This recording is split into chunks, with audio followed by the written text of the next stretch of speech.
आत्ता जस्ट माझ्या कंपनीमध्ये मी रेफर केलं होतं, एक इंटरव्ह्यू झाला फ्रेशरसाठी. ॲप्रेंटिस म्हणून एक पोझिशन होती सॉफ्टवेअर टेस्टिंगसाठी.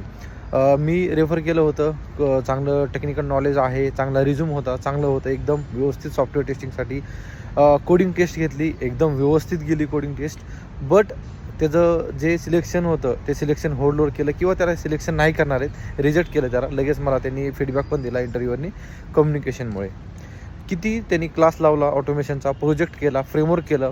त्यानंतर त्यांनी त्याची कोडिंगची टेस्ट झाली.